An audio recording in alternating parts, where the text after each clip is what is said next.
കൊച്ചി വാർത്താ ചാനലിലേക്ക് സ്വാഗതം.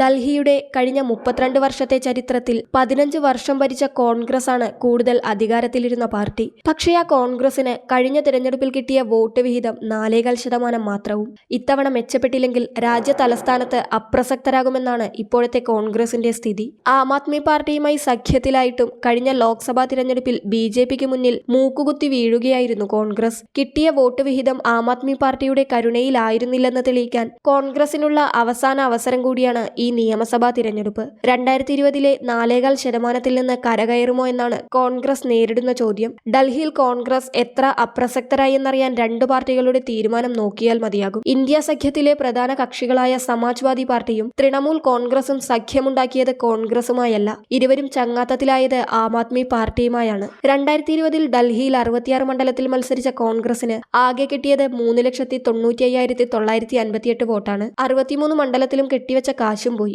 ഭരണം പിടിച്ച ആം ആദ്മി പാർട്ടിക്ക് 49 ലക്ഷവും രണ്ടാമതെത്തിയ BJPക്ക് 35 ലക്ഷവും വോട്ട് കിട്ടി. ആം ആദ്മി പാർട്ടിയുമായി സഖ്യത്തിലായ കഴിഞ്ഞ ലോക്സഭാ തിരഞ്ഞെടുപ്പിൽ 7-ൽ 4 സീറ്റിലും ആം ആദ്മി പാർട്ടിയും 3-ൽ കോൺഗ്രസും മത്സരിച്ചു. ആം ആദ്മി പാർട്ടിക്ക് 24%, കോൺഗ്രസിന് 19%-നടുത്തും വോട്ട് കിട്ടി.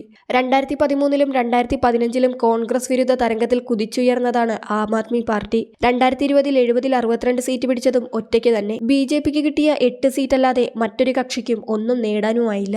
1993-ൽ സംസ്ഥാന പദവി കിട്ടിയ ശേഷം BJPയാണ് ഡൽഹിയിൽ അധികാരത്തിലെത്തിയത്. 1998 മുതൽ 15 വർഷം ഷീലാ ദീക്ഷിതിൽ നിന്ന് അധികാരം പിടിച്ച് അരവിന്ദ് കെജ്രിവാൾ മറ്റൊരു 17 വർഷം തികയ്ക്കുമോ എന്ന ചോദ്യമാണ് ഇപ്പോൾ ഉയരുന്നത്. BJP 27 വർഷത്തിനു ശേഷം അധികാരത്തിലെത്തുമോ എന്ന ചോദ്യവും ഉയർത്തുന്നുണ്ട്. ഇതിനപ്പുറം ചർച്ചകളിൽ പോലും ഇന്ന് കോൺഗ്രസ് ഇല്ല എന്നതാണ് യാഥാർത്ഥ്യം. മത്സരം BJPയും കേജ്രിവാളും തമ്മിലാകുമ്പോൾ തണുത്തുകിടക്കുകയാണ് കോൺഗ്രസിന്റെ പ്രചാരണ പരിപാടികൾ. ഇത്തവണ കൂടി കോൺഗ്രസ് പിന്നോട്ടു പോയാൽ ഡൽഹിയിൽ കോൺഗ്രസ് അപ്രസക്തമാകുമെന്ന് ചില വിലയിരുത്തലുകളുമുണ്ട്. അതിനാൽ തന്നെ ഈ തിരഞ്ഞെടുപ്പ് കോൺഗ്രസിന് വളരെ പ്രധാനപ്പെട്ടതാണ്.